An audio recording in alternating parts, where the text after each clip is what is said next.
Olá, muito boa tarde. Obrigada pela apresentação, Paulinha. Pois é, eu sou a Maria Fernanda Violatti, Head de Fundos Listados aqui do Research da XP. E é um prazer estar com vocês hoje nessa live do Onde Investir em 2024. Bom, com a conversa agora focada para as perspectivas do ano que vem na classe dos fundos listados. A gente vai falar então com grandes gestores. Tenho aqui ao meu lado, para entender melhor o comportamento tanto dos fundos imobiliários quanto dos fiagros no ano de 2024. Tenho ao meu lado Bruno Bagnarioli, Pedro Carras, da XP Asset, e Idalício Silva, da ZQuest. Peço desculpas, Bruno, vou falar aqui Mauá Capital também, Acabei não falando aqui na apresentação. Bom, antes da gente começar a bater esse papo, eu queria aproveitar a oportunidade de estar aqui com esses gestores e também pedir, em primeiro lugar, para que eles, além de se apresentarem, contarem um pouquinho da trajetória profissional deles, contarem um pouco das respectivas atuações que eles têm e até mesmo das suas gestoras e também de quais produtos trabalham, quais produtos estão ali à frente. Começando por você, Bruno. Boa tarde. Obrigado, Mafê. Obrigado, Paula, pela apresentação. Grandes colegas aí de live. Sou Bruno, eu sou sócio da Mauá Capital. É uma gestora que tem aí, mais ou menos, dentro do universo de fundos imobiliários, mais ou menos 4 bi de ativos sob gestão. Estou lá já há um bom tempo, A gente já se conhece há bastante tempo. Dos passivos que a gente tem no nosso fundo, essencialmente, eu diria que o nosso foco é na parte de crédito. Então, estou aqui até um pouco para falar um pouco mais dessa classe, representar um pouco mais essa classe de fundos de papel. Não são só fundos de papel que a gente faz a gestão, eu diria que é uns 70%, 80% de tudo aquilo que a gente faz, dentre todas as categorias, desde os fundos de papel mais high grade até aqueles fundos um pouco mais arriscados, que fazem de operações um pouco mais estruturadas. Então, estou aqui feliz para poder falar um pouco mais o que a gente enxergou dessa classe nesse ano e o que a gente vai poder ver ano que vem. Muito bom. Carras, mais uma vez de volta aqui. Sempre bom estar nesse estúdio com vocês. Obrigado, Mafê, pelo convite. É um prazer estar falando com vocês que querem, enfim, buscar mais alternativas para onde investir em 2024. Me apresentando um pouco melhor, eu estou no Grupo XP há 6 anos e meio. Antes de trabalhar na XP, a minha vida tinha sido toda ela na economia real. Eu nunca tinha trabalhado no mercado financeiro. Trabalhei por quase 10 anos na BR Malls, que foi uma grande empresa de shopping no Brasil. Eu digo foi porque hoje a BR Malls faz parte do Grupo Allos, acabou de passar por uma fusão com a antiga Aliança Sonae. E depois de 10 anos na BR Malls, eu vim para cá num primeiro momento para montar um fundo de shoppings, dada a minha experiência na própria BR Malls. Eu montei esse fundo no final de 2017, um fundo hoje bastante relevante na indústria, o XP Malls. E aí, nos últimos anos, a gente foi verticalizando cada vez mais a atuação, de modo que hoje a XP Asset acaba tendo uma atuação bastante completa na indústria de fundos imobiliários e também de fiagros. A gente tem um time de quase 30 pessoas que respondem para uma gestão de aproximadamente 16 bilhões de reais, dentre os quais mais ou menos a metade em tijolo e a metade em papel, sendo que em papel a gente também tem um pedaço em crédito agro, que são os nossos fiagros. Então é um grande prazer estar aqui. A gente vai tentar dar uma visão um pouco mais direcional dos fundos de tijolo para complementar com as visões do Bruno e do Idalício em relação aos fundos de papel e aos fiagros. E espero que seja um bate-papo muito agradável, como sempre. Com certeza. Obrigada. Idalício? Bom, eu sou da ZQuest, Então a ZQuest é uma gestora que está há 22 anos no mercado, desde 2001. É uma gestora com 24 bi sob gestão. A gente iniciou nos produtos de Estado ano passado. Então, do ano passado para cá, a gente acabou já desenvolvendo produtos para o agro. Então, a gente tem 2 fiagros no mercado. Tem um fundo para infraestrutura, fundo imobiliário também. Então, todo esse pacote que a gente chama de investimentos alternativos. Eu cada vez mais gosto do termo que o Carras usou aqui, o investimento na economia real. Eu acho que consegue traduzir bem o que esse tipo de produto faz. E aí a ideia é contar um pouquinho também do que a gente está fazendo lá. A gente hoje desenvolve produtos de crédito para o agronegócio. Então minha experiência pregressa antes da ZQuest Eu passei um tempinho no Ministério da Economia, fui da equipe do Paulo Guedes lá, fazendo privatização, tentando colocar a máquina para rodar. E antes disso eu trabalhei no agro numa securitizadora, e aí eu comecei dentro do agro desde 2013, estou desde 2012 de verdade, dentro do agronegócio, fazendo produtos de securitização para o agronegócio. Muito bom, excelente. Temos aqui experiências bem distintas, eu diria, que com certeza vão agregar bastante aqui no nosso papo e também do que a gente tem aí de visão para 2024 em cada uma dessas classes, né, que vocês comentaram. Muito bom. Bom, e já falando, né, sobre visão para 2024, antes da gente entrar no detalhe, da gente entender aqui como que vai ser esse ano para cada uma das subclasses, eu diria, eu queria entender um pouquinho da visão de vocês em relação aos fundos imobiliários como um todo, né? Então, o que vocês esperam para 2024? 2023 foi um ano que talvez a gente começou a sentir um otimismo em relação à classe, né? Com a perspectiva, com o início do ciclo de queda da taxa de juros Selic, e até antes, né, da própria queda, da própria redução da taxa de juros, a gente começou a perceber que o investidor ele teve um otimismo até forte ali, que fez com que os próprios índices, né, o IFIX, subisse significativamente ali durante o período. Então a Paula até comentou, em abril a gente começou a perceber uma alta expressiva, e até meados do ano, até um pouquinho mais, a gente também teve comportamentos nesse sentido. E aí eu queria entender, para o ano que vem, a gente está ainda com esse ciclo contínuo de queda da taxa de juros Selic. A gente está com uma inflação talvez um pouco mais contida. E o que vocês estão vendo para a classe como um todo em 2024? O que são pontos de gargalos para o crescimento da classe dos fundos listados como um todo, né? Então a gente pode falar aqui tanto dos fundos imobiliários quanto dos fiagros também, e o que podem ser pontos impulsionadores, né, nesse ano de 2024. O que vocês entendem? Traçado esse cenário macroeconômico que a gente tem com essas perspectivas, né, da conversa atual, o que esperar? Começando por você, Bruno. Vamos lá. Acho que é uma ótima pergunta, né? A grande pergunta do ano.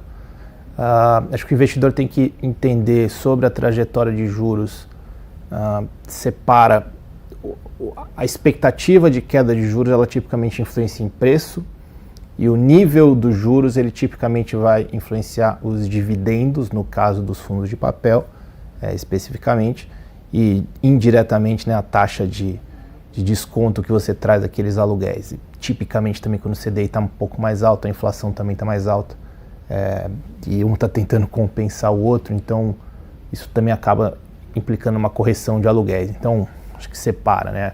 Eu acho que a taxa de juros vai cair, isso daqui impacta no preço, a taxa de juros já caiu, isso daqui impacta no dividendo, no caso dos fundos de papel. Então, o que aconteceu no ano passado foi uma visão que o juros ia cair até um pouco mais rápido do que ele acabou caindo.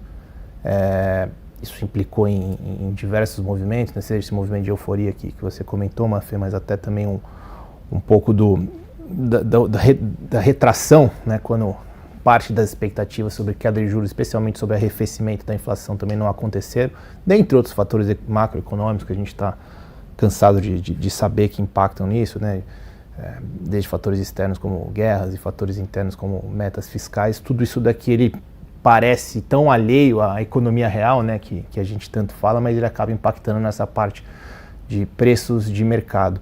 Então, eu diria que no ano passado a gente teve um momento de captação de fundos que começou muito bom, ficou fraco no meio do ano e terminou o ano, está terminando o ano muito bem de captações, que significa que tem mais investidores entrando na classe, e eu diria que ano que vem vai ser um ano em que veremos, né, de novo uma retomada dessa captação, tanto no segmento de papéis, que passou acho que boa parte do ano aí, sendo talvez o maior, né, o único que estava captando em alguns momentos, mas acho que a gente viu o tijolo voltar e eu acho que vai voltar também no ano que vem, né? Preços e seguido de preços a captação. Então, sem tentar, né, ser muito amplo, mas só para colocar aqui, acho que ano que vem deveríamos continuar vendo preços se adequando a preços que já foram no passado, numa série de classes, né? Existem classes que estão descontadas, e especialmente, né, com essa queda de juros aqui, uma normalização do que é o spread esperado entre rentabilidade do IFIX e tijolo de papel, até de FIAGRO também, FIINFRA, versus o que a gente vê numa NTNB que conversa com o CDI. Acho que isso deve acontecer no ano que vem, deve vir acompanhado de mais captações.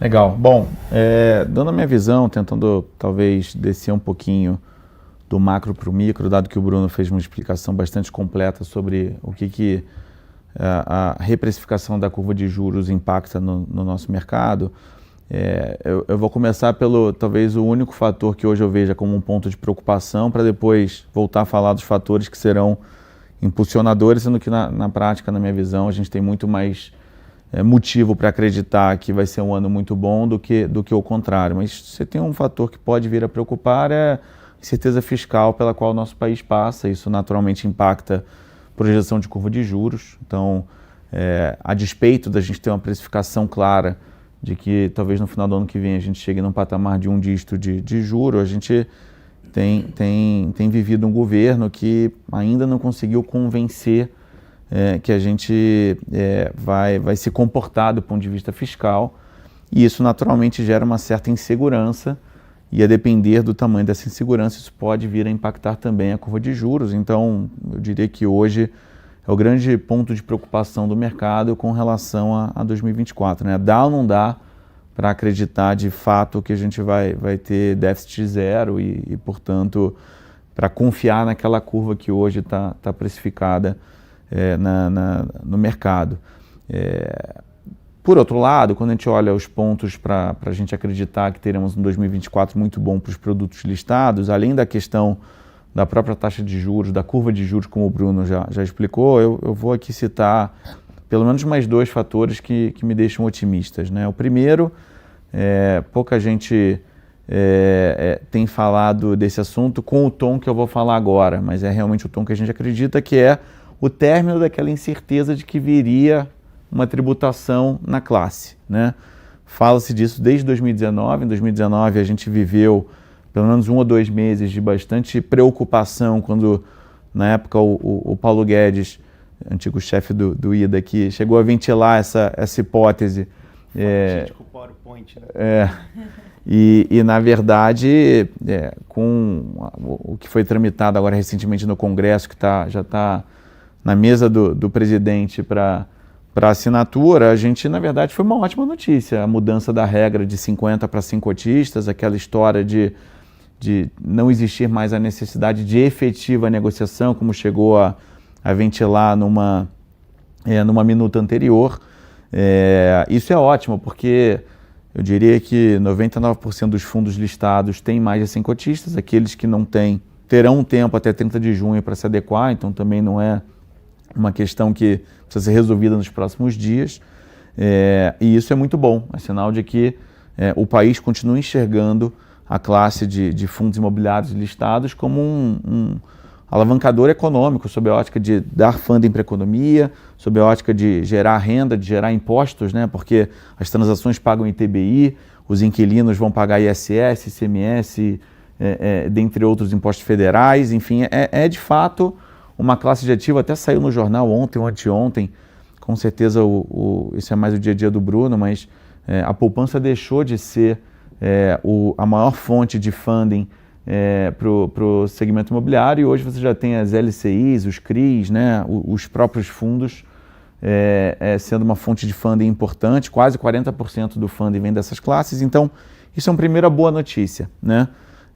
Indo um pouco mais para o micro. E a segunda boa notícia que advém de uma notícia não muito feliz para os ultra ricos, mas a tributação dos fundos exclusivos e das estruturas que eles usavam também é positiva, sob a ótica de que cada vez mais esse investidor tende a procurar classes isentas, né?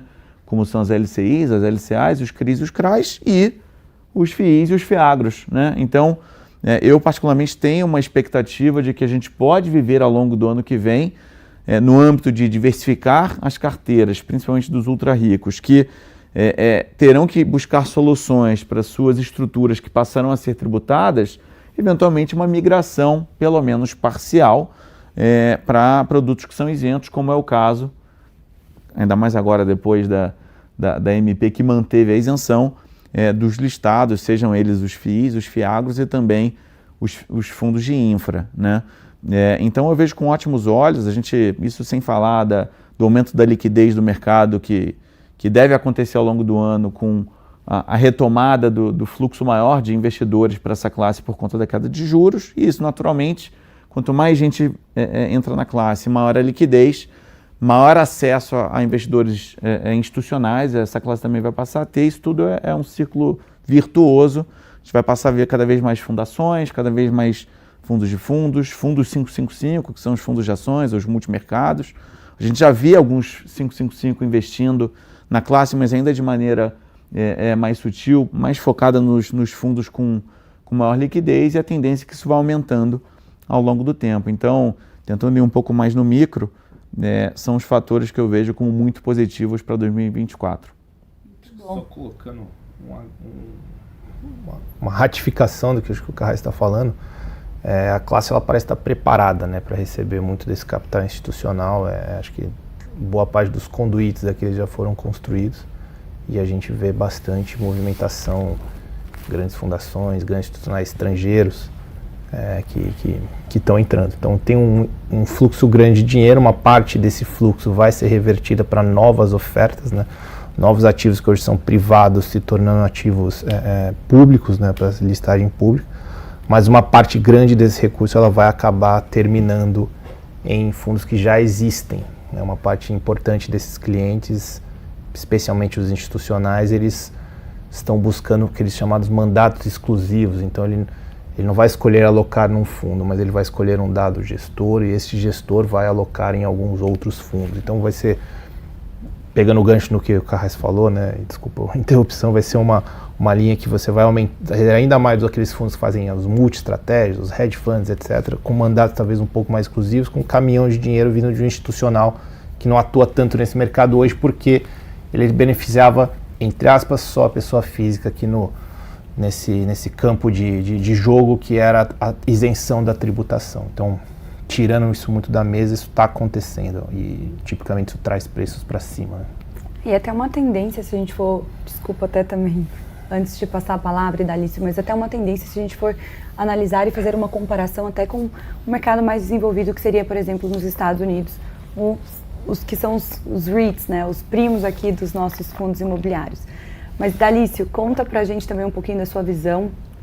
O que você está esperando para 2024? Está positivo com o ano? Eu vou tirar 2 minutinhos aqui para poder contar 2 notícias de bastidor aqui, pegando um gancho do que o Carrasco falou, da lembrança que ele teve sobre a discussão sobre tributação em 2019 de fundo com isenção, fundo incentivado, né? E foi um tema que durou exatamente um dia, né? A gente discutiu a porta fechada isso em algum momento dentro do Ministério, e em um momento que vazou essa apresentação, o mercado repercutiu tão negativamente, e o mercado cedeu, e o ruído foi tão grande, que o próprio Ministério da Economia voltou atrás imediatamente, falou, não é desse jeito que está olhando. E naquele momento, assim como nesse, a gente também olhava a ideia de onde tira recurso para poder pagar a conta, num teto que era um pouco mais apertado e tudo isso. E lá não passou, e aqui a gente já também não acreditava que passaria, né? Porque pela robustez que o mercado tem, e principalmente por ser um veículo, um conduíte de acesso da economia real ao mercado financeiro, que eu acho que tem sido bastante, tem tido bastante sucesso, tá? A outra coisa que eu ia contar é que o Fiagro tem 2 anos de vida, mais ou menos, um pouquinho mais a lei deve ter uns 3, o primeiro fundo deve ter saído mais ou menos saiu no segundo semestre, final do segundo semestre de 21, então está fazendo mais ou menos 2 anos, né? E aí eu tive a chance de discutir isso lá nos bastidores, também lá no Ministério, e aí numa conversa com a ministra Tereza Cristina, ela falava, não, a gente precisa criar algum tipo de veículo que dê independência para o agro do orçamento da União, porque se o agro depender do orçamento da União para poder crescer, a União vai ter um bolso muito raso para poder financiar o agronegócio. Então, e aí o instrumento, o canal do Fiagro, eu acho que foi muito bem estabelecido, foi muito bem sucedido na ideia de trazer o mercado financeiro para a cadeia, né? E aí eu acho que, pegando um pouco do que já foi falado aqui e trazendo para o universo do agronegócio, acho que a gente vai assistir um mercado que vai ter um impulso muito grande ainda um impulso muito grande de capital. Acho que o agro surfou uma onda diferente do que foram os outros mercados, porque normalmente um aumento da taxa de juros sacrifica produto, sacrifica crescimento, e no agro foi ao contrário. Então foi um mercado que cresceu bastante forte nos últimos 3 anos. Deve dar uma respirada agora no segundo semestre desse ano, mas tem uma tendência de crescimento bastante forte, e que, se você olhar como um todo, as empresas conseguiram crescer com uma amarra de juro alto. Então, à medida que o juro baixa um pouco e dá um pouco mais de folga, você vai ver um impulso crescendo ainda mais, tá? Talvez o que a gente assista em 2024 seja a ratificação desse movimento de a classe do agronegócio é uma classe que vale a pena se investir e alocar. E aí, hoje, majoritariamente a gente vê produtos de crédito dentro do agronegócio, e muito provavelmente para 2024 a gente vai ver outros produtos sendo lançados, né? A gente estava tendo uma discussão interna, e a gente trouxe na carta do mês passado tal, que o mercado deu o mercado secundário deu uma volatilidade, trouxe uma certa volatilidade mais recentemente, e que a gente falou, daqui a pouco vão nascer produtos que vão ser fundos de fundos para o agronegócio, que é um negócio que já está bem consolidado dentro do imobiliário, principalmente porque esse movimento já aconteceu dentro do imobiliário, né? Então acho que o agro vai ter chance de repetir um pouco desse movimento. Então a gente vai enxergar dentro do agro essa diferenciação de classes, assim. Então, hoje a indústria está muito focada no agro, mas nessa janela de 2 anos a gente já chegou em 17 bi de fiagros, 13 bi e meio voltado para a pessoa física, mais com cara de varejo, assim. Então é um crescimento relevante, né? O agro tem impulsionado e tem crescido bastante, de uma maneira bastante forte e sólida.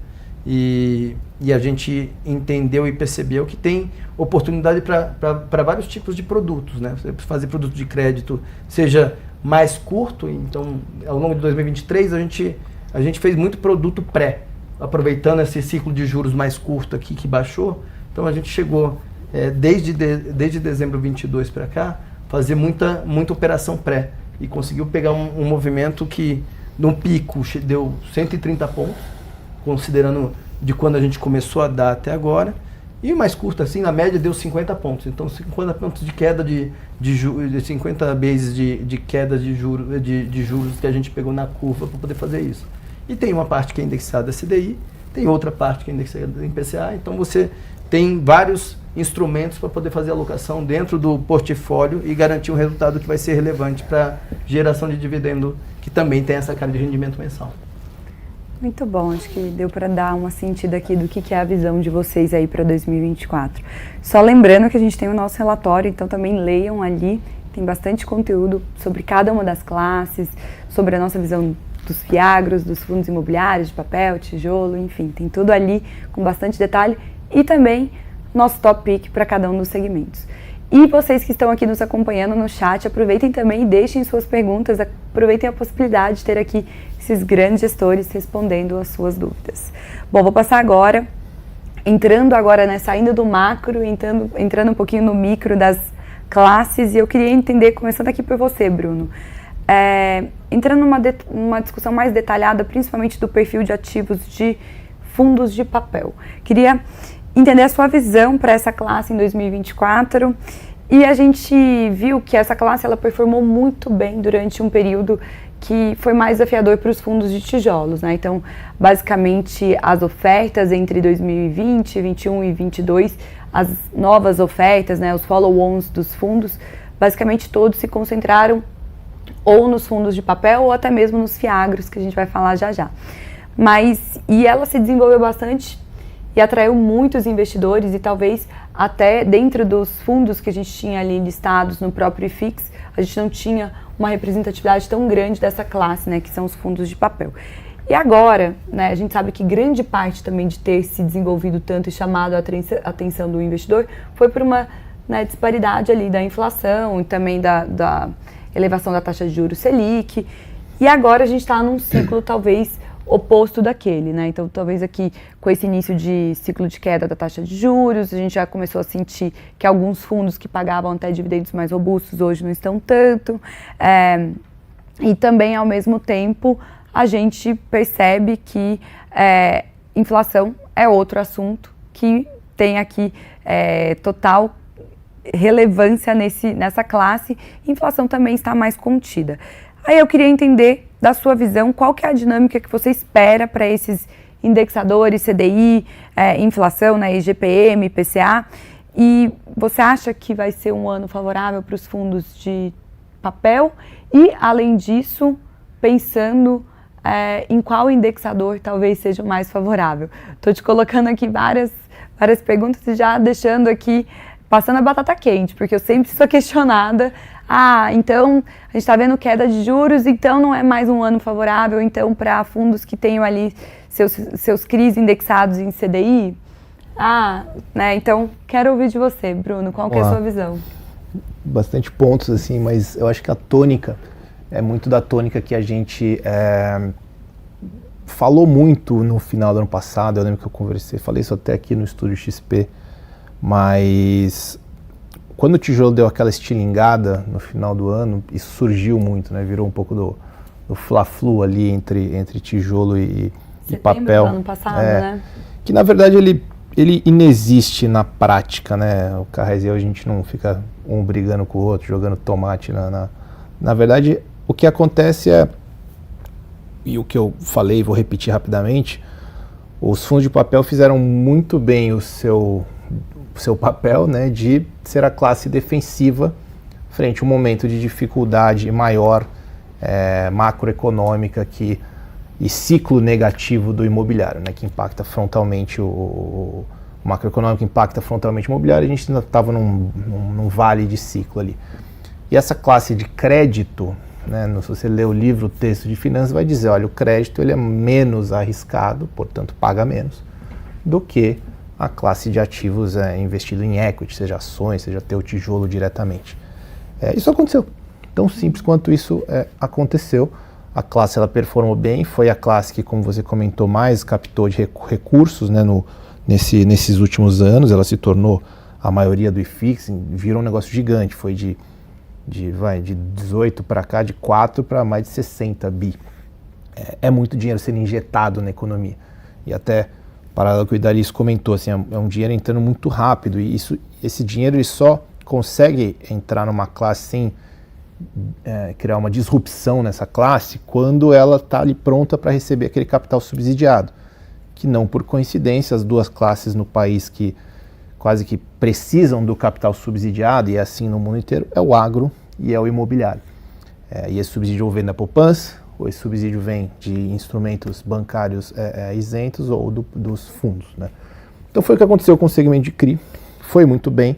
Ele tem a dinâmica, sim, anticíclica, que quando você tem juros mais altos, tem inflação mais alta, tipicamente é um momento de dificuldade econômica, esses fundos eles estão pagando mais dividendos, porque eles são diretamente, né, 1 mês ou 2 meses de defasados no máximo desse indicador financeiro. Então isso serviu ali como uma espécie de porto seguro para os investidores. E foi isso que aconteceu. É natural que o ciclo invertendo, os juros embicando para baixo, isso volte a um pouco do que era antes, né? Que você tem uma classe de outros ativos de investimentos mais arriscados, mais de equity, de tijolo, que tem um potencial de valorização maior, e aquele cara que é o defensivo, ele continua performando bem, mas não é mais o brilhante, né, em termos especialmente aqui de performance, de preço e dividendos. Assim, não tem mágica, é isso. E se você olhar em termos de precificação, hoje, tijolo e fundo de papel estão mais ou menos parecidos, quando você olha de 10 mil pés ali, ambos um pouco abaixo da sua patrimonial, 0,95 pelo último número que eu vi. E ambas as classes, então fundos de papel, eles estão ali precificados no 0,95 do valor patrimonial, ou seja, quase no 1 para 1, com um pequeno desconto.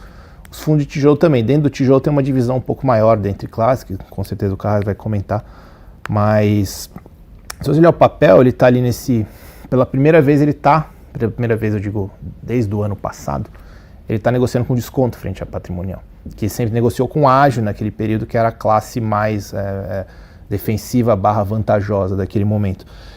E os dividendos, eles hoje estão na casa dos 12%, mais ou menos, né? Dependendo do subsegmento que você olha. Isso quando a inflação estava pujante, chegou a bater 14%, chegou. Mas assim, o 12 não é um desastre. Então, o que o investidor tem que olhar é qual é a diferença, né, o spread, que a gente chama de diferença que ele tem frente a uma NTNB, frente a um CDI. E essa diferença, ela, pelo contrário, ela não está piorando, ela está até aumentando em muitos casos. Porque o que acontece na prática, gente, é quando você está fazendo uma concessão de crédito, quando as taxas de juros estão muito baixas, você tem até mais dificuldade de colocar um spread maior nas operações que você está concedendo crédito. E muitas vezes quando está tudo um pouco bagunçado, é quando você consegue fazer uma precificação boa, até mais adequada, né? Então você vê, assim, no ano passado a gente foi uma safra muito boa de alocação de crédito. Assim, melhor até do que a safra de 19 e 20, que é uma coisa um pouco irônica, né? Você olhar os fundos de papel, o carrego do fundo de papel, até vamos dizer, a qualidade daquele fundo de papel, ela está muito correlacionada. Eu diria que a maior correlação não é se é CDI, se é inflação, se é high grade, se é high, não. A maior correlação é quando aquele fundo captou. Foi no meio da bonança, que ele cresceu de 100 milhões para 1 bilhão. Se foi no meio da bonança, provavelmente ele tinha 1 bilhão de reais para investir, investiu em ativos que estavam um pouco mais apertados naquele momento. Isso aconteceu com a gente. E o oposto, aquele fundo conseguiu captar num momento de dificuldade, provavelmente ele fez ótimas alocações, que também aconteceu com a gente. Então eu consigo até ver isso dentro do olhar as safras de alocação dos nossos próprios fundos. Então, em termos gerais, assim, que faz um link até com o que eu falei antes, o CDI ele está em queda, mas ele continua alto, né? O CDI não vai voltar para 2, certo? Felizmente ou infelizmente, não sei. Mas ele continua relativamente alto. E esses fundos de papel, de novo, fazendo uma média, mas assim, sempre operam com 3, 4% de spread em cima de uma referência, seja o CDI, seja a NTNB, as duas conversam. Então, essa rentabilidade ela vai continuar boa, o dividendo vai continuar bom, né? Não vai ser igual no momento que a inflação estava de 10, mas eu tenho certeza que todos os ouvintes aqui, os espectadores da live preferem um dividendo de 12 e uma inflação de 4 do que um dividendo de 15 com uma inflação de 10, né? Então acho que o comparativo aqui ele é muito favorável para o investidor. Então eu acho que essa é a dinâmica, tá? Eu acho que o correto aqui, como sempre, é você não tentar ficar caçando qualquer indexador do momento. Isso aqui eu já até na outra live eu mostrei um gráfico provando quase que por que isso daqui era uma má ideia, né? Sempre quando você está no melhor momento de alocar em um dos indexadores é quando ele começa a estragar a tua vida.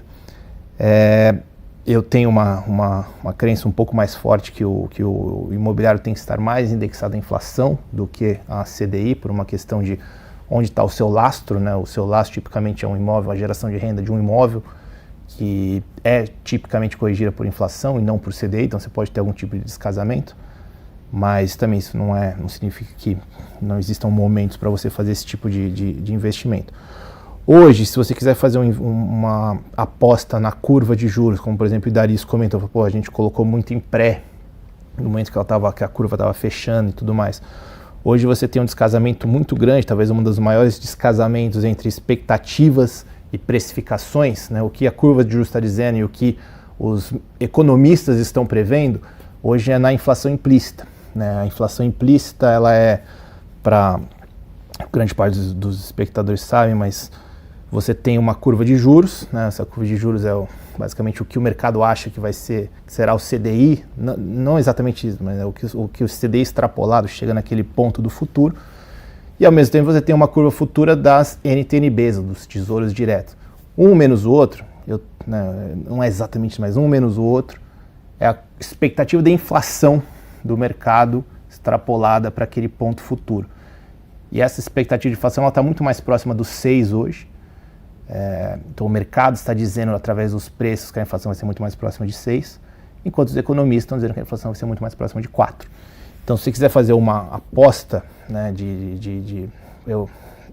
o mercado hoje está te precificando melhor a inflação do que os economistas acham que será. Então, se você acha que a inflação vai ser maior do que o que, né, os economistas acham, você tem sim um posicionamento pró-inflação, que tipicamente vai cair nesses papéis. Então, o que a gente está, um jeito de pensar que a gente está fazendo, a gente fala, pô, isso aqui é um hedge natural para caso as expectativas dos economistas não se materializem, o que se materialize é o risco que está implícito nas curvas de juros de mercado. Mas assim, apesar de, né, tudo isso soar muito bacana, muito sofisticado, no final do dia você está falando ali de um dividendo de 12 para 13 e ambos são bons. Acho que a grande sacada aqui, especialmente para quem está investindo na classe, começando, já é experiente, não tenta caçar indexador, segmento de papel, em termos de segurança, ele se mostrou muito vencedor, ele passou por essa pior momento que a gente teve quase incólume, né?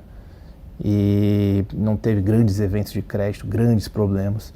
Então não tem teoria da conspiração ali que o negócio não tem, tá tudo funcionando. Então se você quer uma segurança e um rendimento muito bom, um spread bom, essa classe ela tá cada vez mais, ela se mostra como vencedora nesse aspecto.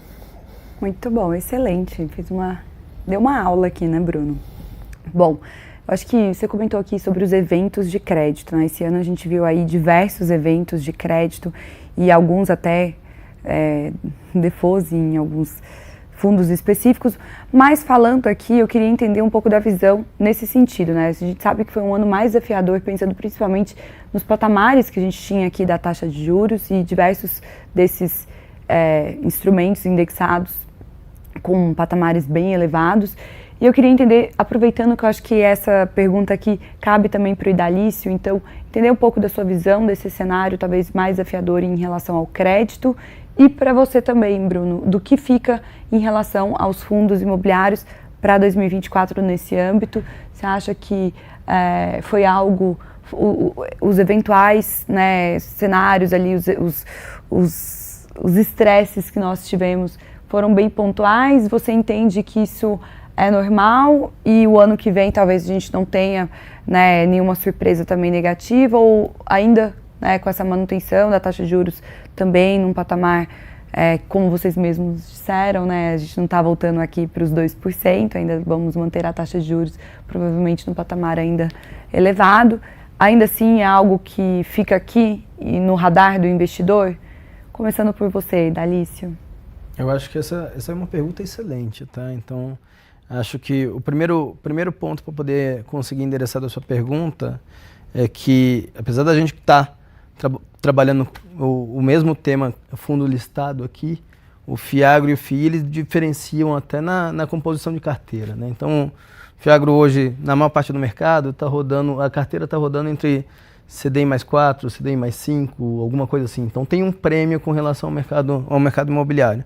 Seja porque é um produto muito novo, seja porque o nível de governança ainda não está no mesmo patamar do imobiliário, né? Que como já começou há mais tempo, já se desenvolveu e já aprendeu mais como trazer informação, como melhorar a gestão e governança dentro dos negócios, né? Então, o primeiro passo eu acho que é esse aqui. Então, é mais comum ver dentro da categoria Fiagro produtos que estão pagando 15, 16, às vezes 17 dividend yield, e o nosso pagou isso, por exemplo, no último mês. Agora, para pontuar para conseguir responder sua pergunta, eu acho que dá para fatiar em dois, tá? O primeiro é que o agro ele foi menos sensível aos juros, propriamente dito, mas ele teve uma volatilidade maior e uma sensibilidade maior para preço de commodity, tá? Então, para trazer a informação para todo mundo, dentro dessa janela de safra 2022-2023, que começa no segundo semestre de 2022 e vem até o meio de 2023, a gente teve guerra da Ucrânia, que faz subir o preço de fertilizante, né? A cadeia como um todo cresceu bastante preço, né? A gente identificava no final do ano um risco do dólar CD, do dólar arrefecer. E a gente ligou para alguns clientes que a gente tinha no sentido de trava o preço da safra porque tem um risco de você entregar sua margem num câmbio que vai valorizar e de repente você não está vendo. Porque a cadeia é bastante dolarizada, a soja é precificada em dólar, né?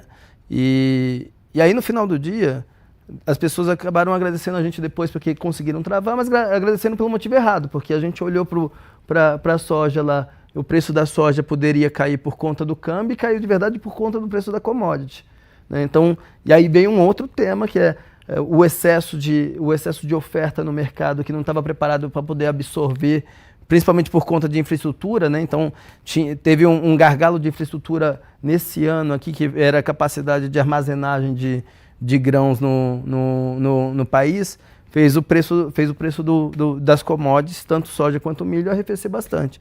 E aí a cadeia entregou um pouco de margem, né?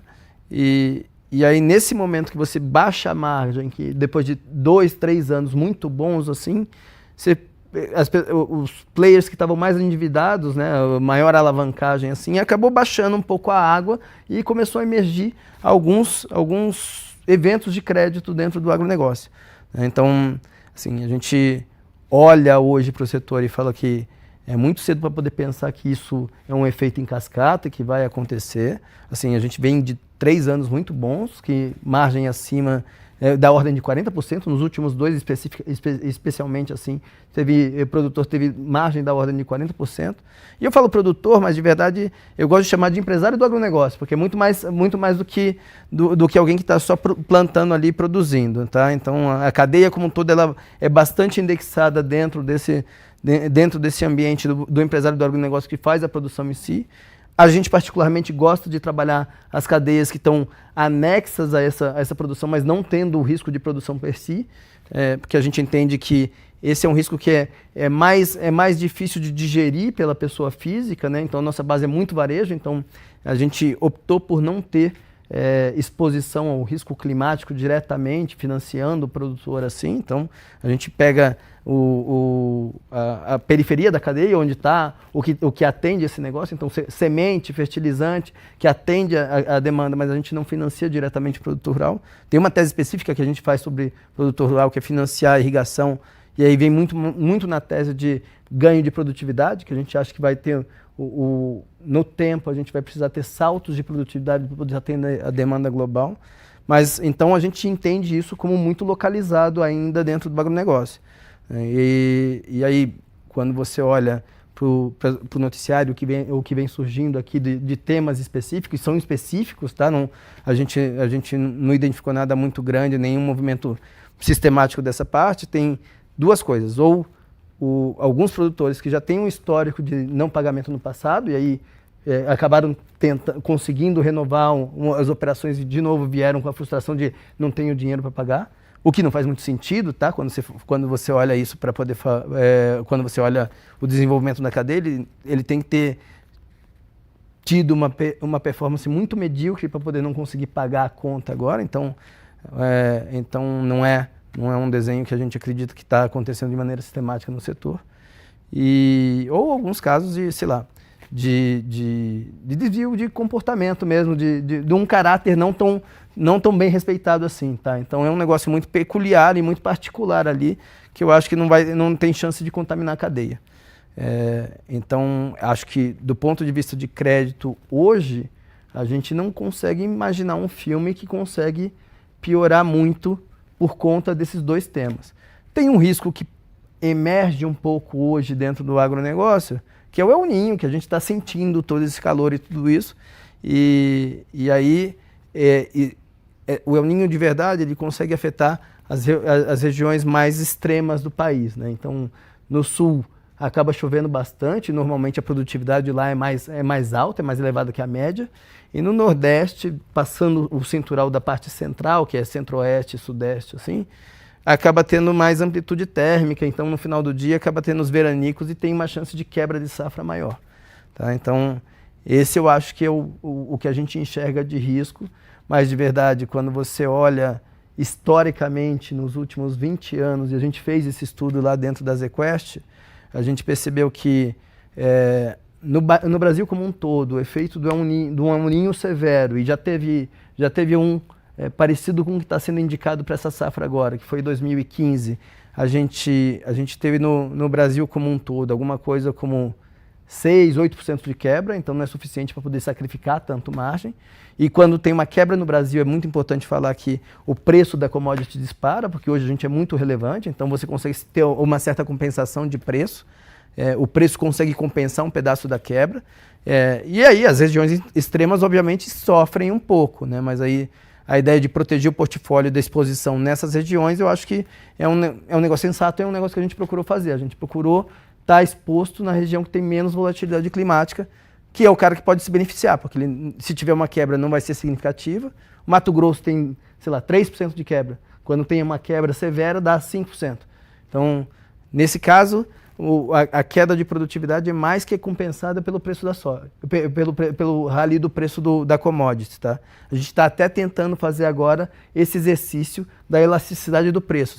Se cai a produção, o ano passado a produção subiu 16% e o preço caiu 30%. Se agora a produção cair 5%, quanto vai refletir no preço? Então é um desenho que a gente está acompanhando, mas não entende que dentro do setor vai ter um risco de quebra-quebra nem nada assim, e que, mais que tudo, o juro mais baixo vai gerar mais folga aqui para a cadeia como um todo para poder se financiar. Corrobora também com essa visão?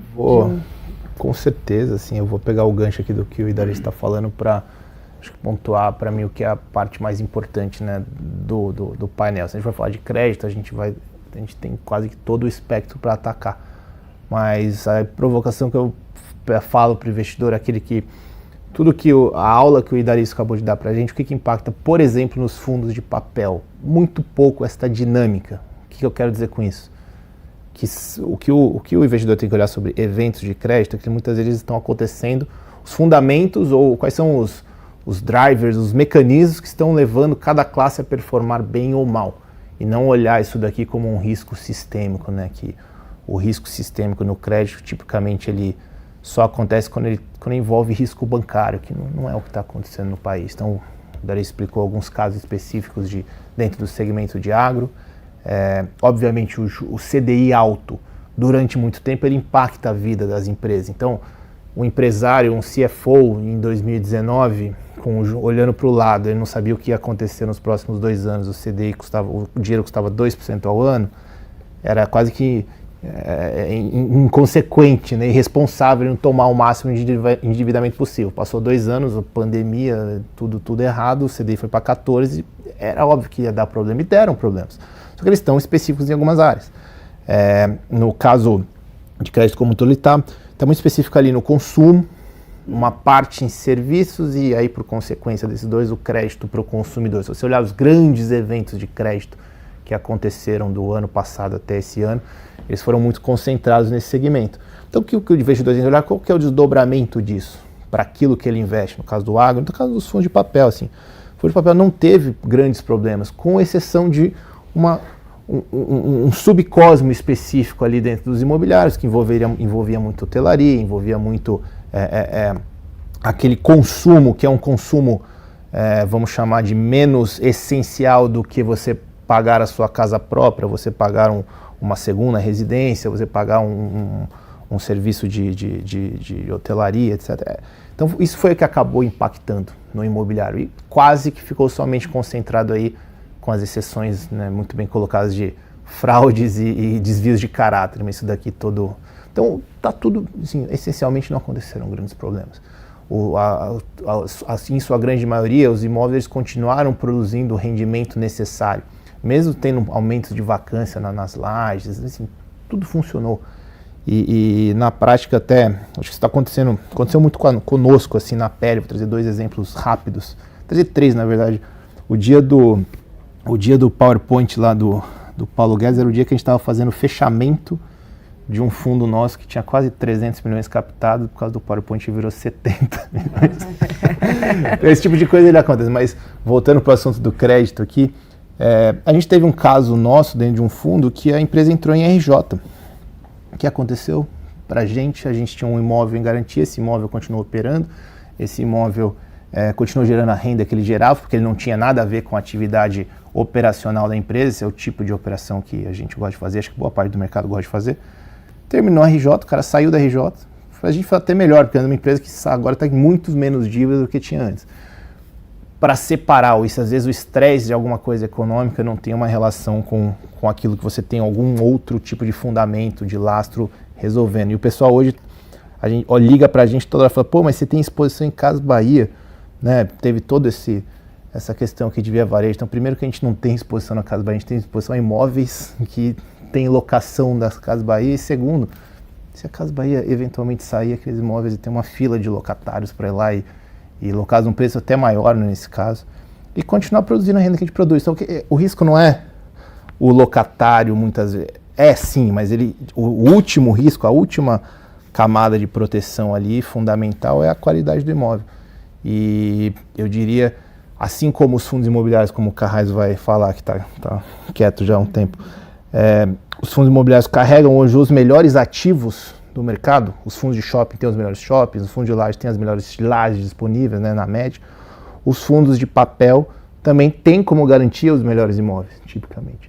Então é natural que esse sofrimento, né, com um evento de crédito, ele demore mais para atingir. E, de novo, foi o que ficou razoavelmente comprovado nesses 4 anos, eu diria, em que você teve uma classe de crédito aumentando em quase mais de 10 vezes o seu tamanho. Então, tipicamente, quando está crescendo muito rápido, é a hora que costumeiramente dá problema. Teve pandemia, teve juros altos, depois de juros altos em seguida de juros muito baixos, que é pior ainda. Teve tudo isso e está aí a classe super estável, de novo, com uma exceção de um pequeno subcosmos. Acho que esse é o meu ponto. Não, excelente. Acho que você já até antecipou um pouquinho, né? A gente vai falar com o Carrasa agora, falando um pouquinho da dinâmica dos imóveis, até que você comentou. A gente falou bastante aqui já sobre crédito. E agora pensando principalmente no âmbito aqui dos fundos de tijolos, Carrasa, 2021, 2022 foram anos mais desafiadores, né? Dificilmente você estaria aqui numa live comigo, né? Acho que esse ano a gente viu aí uma retomada alta, principalmente desse segmento dos fundos de tijolos. E pensando, né, a gente viu aí fundos de shoppings liderando esse rally de alta dentro do IFIX. E pensando, olhando já para 2024, a classe, né, tijolos como um todo, sem a gente entrar ainda nos segmentos, né, das lajes, enfim, todos os outros, queria que você passasse aqui traçasse um cenário do que você espera para os fundos de tijolos como um todo. Para 2024, tem algum desafio que você já está mapeando? Existe algum gargalo específico? E também, o que você enxerga como grandes oportunidades para essa classe que talvez por um período ficou aí quietinha, tímida, né? E agora está se tornando a bola da vez, né? Perfeito. Bom, a gente está com a visão super construtiva, né? Como eu já falei alguns minutos atrás, todo aquele discurso que a gente fez de que o juro influencia positivamente a classe, tem uma correlação ainda mais alta do ponto de vista de favorecer as classes os fundos de tijolos, né? Porque são ativos, como o próprio Bruno falou, se por um lado o papel ele é mais defensivo e ele tem oscilações para o bem ou para o mal um pouco mais tímidas, né? Na classe de tijolos você acaba tendo uma volatilidade um pouco maior, e isso naturalmente prejudicou muito mais nos anos de 20, 21 e talvez até 22, e agora que a gente tem o inverso, que é a curva cedendo, né? Uma política, um afrouxamento monetário, a gente tende a ver essa classe também se valorizar um pouco mais, então ela acaba tendo um beta maior com o mercado, né? Então, não somente por esse fator macro, mas aí quando a gente vai entrando um pouco mais nas especificidades, né? Se o juro está caindo, entrando um pouco no dia a dia das pessoas que vivem no final do dia, se o juro está caindo, ela vai eventualmente ter mais acesso a crédito, um crédito mais barato, ela vai eventualmente aumentar o consumo dela, porque a confiança do consumidor vai aumentar, a confiança do empresariado vai aumentar, as empresas vão ter um custo de oportunidade menor para investir, naturalmente vão investir mais em expansão, vão contratar mais pessoas, o emprego vai aumentar. Isso tudo favorece cada uma das classes que fazem parte da indústria de fundos imobiliários, né? O shopping vai ter mais fluxo, vai ter mais venda, o galpão, como a empresa que está por trás daquele galpão, o inquilino está vendendo mais, talvez ela queira expandir a atuação dela, alugando mais áreas. Lajes corporativas também vão ter maior absorção, porque as empresas vão contratar mais pessoas. A hotelaria vai crescer, porque as pessoas vão viajar mais a lazer e mais a trabalho também. Então, acho que queda de juros é benéfico, de uma forma geral, para cada um dos setores, cada um com a sua especificidade, mas para cada um dos setores que compõem os fundos de tijolos, né? Usando um argumento talvez um pouco mais técnico e para ser bem direcionado até para a gente não se alongar muito, diferente dos fundos de papel que tem a remarcação em base mensal, né? Porque está ali o accrual do papel que faz parte da carteira mês após mês, porque é um indexador mais um cupom. Nos fundos de tijolos você tem uma carteira de ativos e o grande fator que faz a cota patrimonial daquele fundo variar é a reavaliação anual de cada um dos ativos, que é uma obrigação que os ativos têm, que os fundos têm pela legislação e que acontecem normalmente no mês de dezembro, dado que a maioria dos fundos tem o exercício fiscal entre janeiro e dezembro, e em alguns casos em junho, dados os fundos que têm o exercício fiscal de julho a junho. E o que isso tem a ver com queda de juros? Tem a ver que quando o laudista que os fundos contratam para fazer o laudo de cada um dos imóveis, ele nada mais faz do que um fluxo de caixa projetado, incluindo a perpetuidade, dado que um ativo que, via de regra, ele tem um tempo de vida útil muito longo, e traz a valor presente para identificar o famoso VPL, né, dos livros de finanças, descontando esse fluxo de caixa por uma taxa de desconto, que normalmente é a taxa de juros livre de risco, que no nosso caso aqui é a Selic, somada com um prêmio de risco para justificar você investir no mercado imobiliário, não investir, por exemplo, num título de tesouro, que em tese é um título livre de risco, né? Então, na verdade, quando o juro cai, a taxa de desconto, que é o I, também cai, e como todo bom fluxo na matemática financeira, o VPL vai ser maior, então o valor intrínseco dos ativos vai ser maior e, naturalmente, o valor patrimonial dos fundos também vai ser maior. O que isso influencia no mercado? O Bruno falou aqui em algum momento que o PVP dos fundos hoje é por volta de 95%, ou seja, o preço de tela equivale a mais ou menos 95% do valor patrimonial. Se o valor patrimonial aumenta, é uma tendência que os investidores vejam que esse desconto aumentou e tende a gerar um eventual fluxo de compra dos ativos a mercado para que esse gap diminua e, portanto, tende a haver também uma valorização dos ativos a mercado. Então, de uma forma, eu quis dar um exemplo do ponto de vista prático no dia a dia das pessoas e outro do ponto de vista mais técnico do que acontece nos fundos de tijolo quando o juro cai. Boa, então pensando nisso, você entende que agora no final do ano a gente tem bastante valor aí patrimonial a ser reavaliado e, portanto, algumas possibilidades de incremento aí desse valor patrimonial de alguns fundos, principalmente aqueles que estão, né, com seus portfólios com imóveis localizados em melhores regiões, né, Carrasco.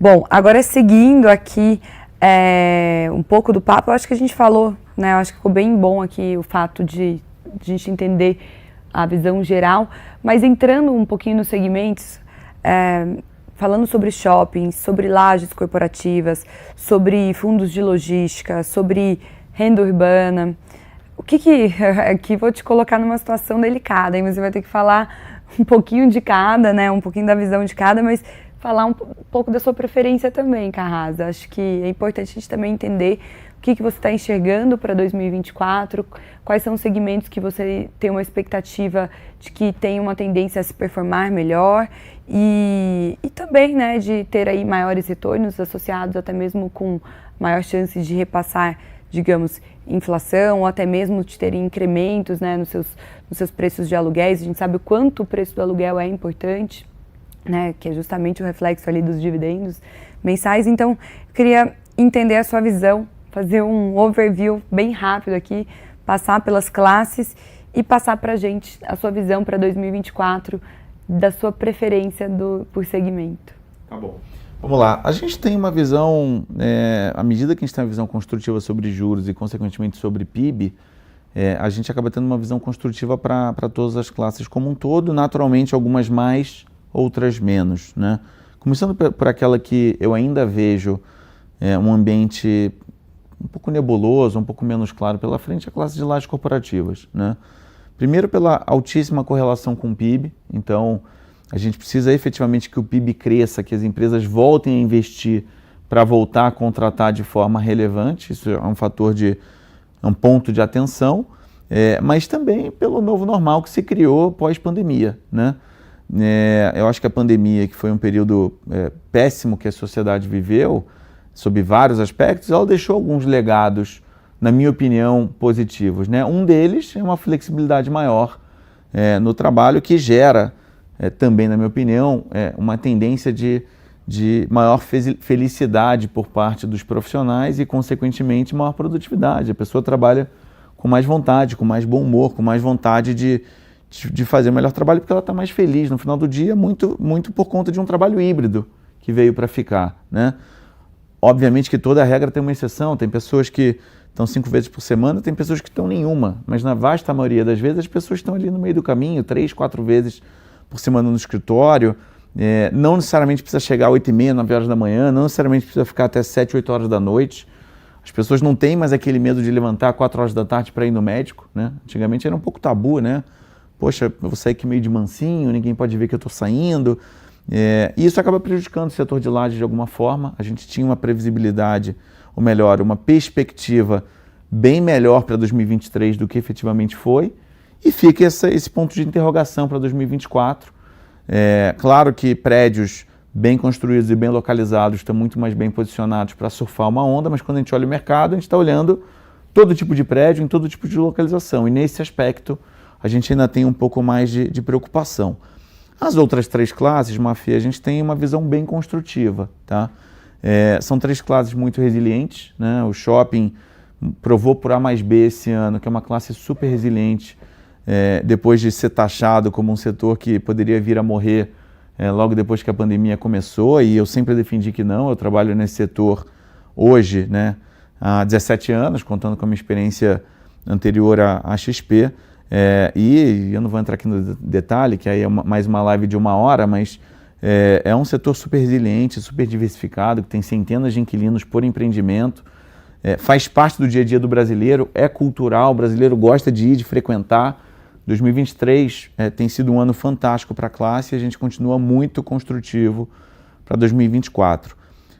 Renda urbana, que também muitos deles têm uma pegada grande de varejo, não somente, mas também com a pegada de varejo, acaba muitas vezes tendo um inquilino com perfil de varejo alimentício.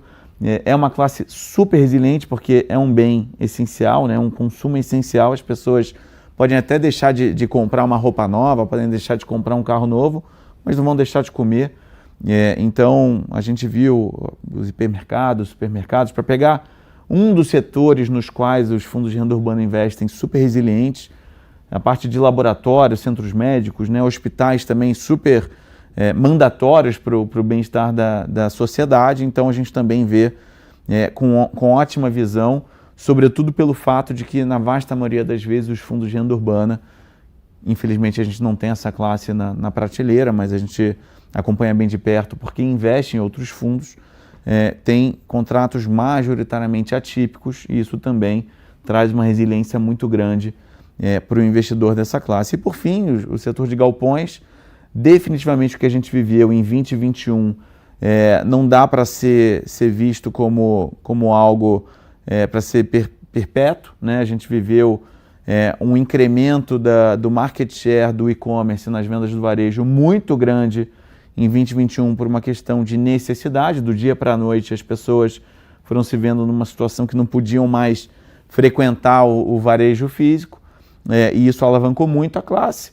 E apesar de 22 e 23, bem como do ponto de vista de perspectiva em 24, a gente estar vendo um crescimento menor do que vimos em 2021, ainda é um crescimento muito saudável, um crescimento que continua tendo absorção bruta relevante, né, positiva e relevante, de modo que a gente continua com a visão bem positiva, ainda que, na minha opinião pessoal, num ritmo de crescimento um pouco menos favorável do que eu vejo para shoppings e renda urbana, basicamente. Então, na minha ordem, shoppings, renda urbana, galpão logístico e laje corporativa, para não ficar em cima do muro. Excelente, respondeu a pergunta aqui. Acho que a gente está com uma visão bem similar, viu, Carrasco? Convido a todos a lerem, então, nosso relatório aqui do Onde Investir. Bom, passando agora para a nossa última temática, né, falando dos fiagros. Acho que, além de toda essa pauta, essa conjuntura macroeconômica que a gente comentou, tem um outro assunto que tem sido bastante comentado, né?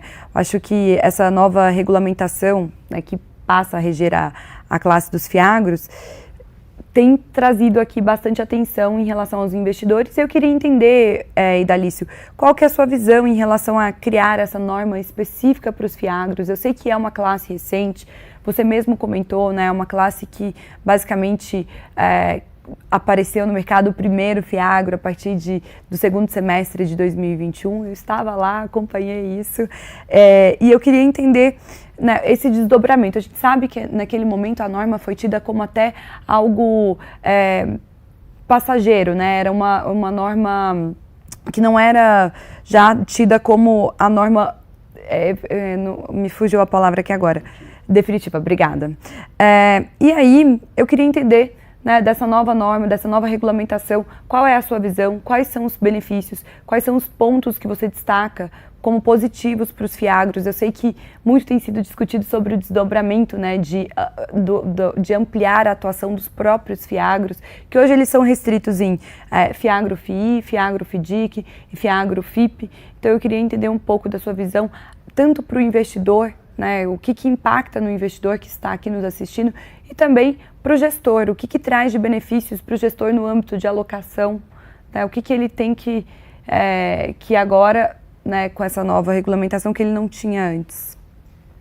Tá, então antes de falar um pouquinho do fiagro, vale a pena dar um passo atrás, olhar um pouquinho para trás, assim, e eu comecei fazendo CRA em 2012, né, e lá para 2012, a regulamentação do CRA era igual a do CRI no que couber. Então o agro já tem essa experiência de herdar uma regulamentação específica, ou de faltar uma regulamentação específica e herdar do primo dele, que vem do imobiliário, essa regulamentação. Tá? Então a gente, quando estava olhando para o mercado em 2021, quando aprovou a lei do fiagro, depois... ou 2020, quando aprovou a lei do fiagro, e 2021, quando a CVM regulamentou, eu confesso que eu bati palma para a CVM pela rapidez e agilidade de criar uma regulamentação, ou pelo menos algum tipo de normativo para poder colocar o fiagro na rua e depois entender como ia funcionar. Tá? Então, eu acho que a equipe da CVM como um todo está de parabéns por ter tomado a iniciativa e falar, não, a gente não pode ficar estático para poder entender, vamos fazer esse mercado começar a ganhar tração para poder entender lá na frente como a gente endereça isso. Já tinha essa experiência do CRI com o CRA, depois veio uma regulamentação específica para o CRA, então dava para poder ver que o negócio ia acontecer. Fato é que o mercado ele tracionou muito rápido, ganhou muita velocidade, e aí foi fácil entender os gargalos, foi mais fácil entender os gargalos e entender como o mercado podia crescer. E a CVM, de novo, estava lá prestando atenção no mercado e nos gargalos do mercado e conversando muito com o mercado para poder conseguir ver como atender isso da melhor forma possível. Né? Então, a gente olha hoje e entende como bastante positiva a iniciativa e que caminha na direção certa. E eu acho que o maior benefício que a gente vai assistir é uma democratização do crédito dentro do agronegócio. Né? Porque se antes para um investidor de varejo, né, poder ter acesso a um crédito que eu estou estruturando lá, e se eu preciso fazer isso via CRA, eu tenho que construir um CRA. Né? A gente origina muito ativo. Então, dos nossos fundos, a gente deve ter, sei lá, 70%, 80% de ativo que a gente mesmo originou, que é tudo originação própria, que a gente montou ali. Então, a gente está construindo um CRA para o empresário. Então, e aí tem duas coisas, tem uma velocidade que é um pouco mais lenta, né, porque você tem que envolver uma securitizadora e todo um processo para poder fazer isso, e tem um custo que deixa, no final do dia, ou mais caro para quem está tomando recurso, ou menos rendimento para quem está financiando. Então, tem um desenho aqui que você acaba perdendo um pouquinho de resultado em cima disso aqui. Então, à medida que você tem esse investidor de varejo podendo chegar e financiar e o produto tendo mais capacidade, mais grau de liberdade de financiar, você vai conseguir democratizar o investimento dentro da cadeia, né? Seja para poder fazer um cheque menor e mais ágil, né? Seja conseguindo capturar mais resultado como um todo, e no final do dia vai trazer mais diversificação para o investidor. Então a gente entende como bastante positivo o movimento que está sendo feito, que a gente vai assistir o desdobramento ao longo do próximo ano agora. Muito bom, ou seja, visão positiva. E aí já queria também entender justamente, né, dentro da classe aqui dos fiagros, eu sei que a gente já comentou, a gente sabe que são diversas cadeias, são diversas, né, áreas aqui, tem uma amplitude muito grande, assim como os fundos imobiliários, né, seja, por exemplo, na soja, no milho, né, então grãos, ou seja, por exemplo, na indústria sucroalcooleira, enfim, tem uma gama muito grande. Tem algum ponto que talvez você destacaria aqui como favoritismo para 2024, para os fiagros que têm maior exposição em algo? Eu sei que a gente sempre bate na tecla, né, da diversificação, inclusive hoje eles estão todos aqui, até porque a gente entende da importância de ter essas classes de ativos, né, na nossa carteira. Então acho que é importante lembrar também do fator, né, que cada produto, cada ativo traz, né, para descorrelacionar esses riscos. Mas falando um pouquinho da sua preferência, Dalício, o que você olha com bons olhos para 2024 e o que o investidor deve ficar atento, talvez, na classe dos fiagros em 2024? Eu acho que para 2024 a gente consegue perceber alguns setores que estão crescendo forte, que vão continuar crescendo dentro do agronegócio, tá? Então, quando você olha o setor de bioinsumo, é um setor que cresce com margem muito alta.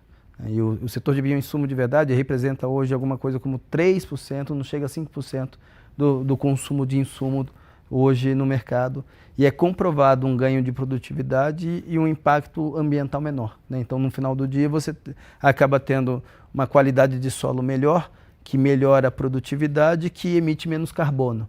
Então, é um produto que veio para ficar. Então, é um produto que tem margem muito alta. Então, você tem um custo elevado, um investimento elevado para poder desenvolver a tecnologia, mas depois você que ganha escala.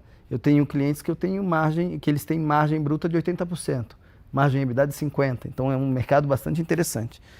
Então, eu acho que esse mercado vai continuar. E aí combina com o que é o El Niño, que possivelmente pode provocar algum tipo de restrição de água e tudo isso, e aí tem tecnologia que você faz justamente isso, aumentar a retenção de água no solo. Então melhora realmente e consegue mitigar bastante do risco de produtividade que a gente está assistindo. Mas no final do dia, esse é um tema que a gente, trazendo para um aspecto mais amplo, a gente gosta de ganho de produtividade. Esse acho que é o tema central que tem no agro e vai continuar tendo ao longo do tempo. Tá? Então, em 2024 a gente viu isso dentro desse mercado de bioinsumo, a gente assistiu isso a gente deve assistir isso dentro do mercado de biomassa e florestal.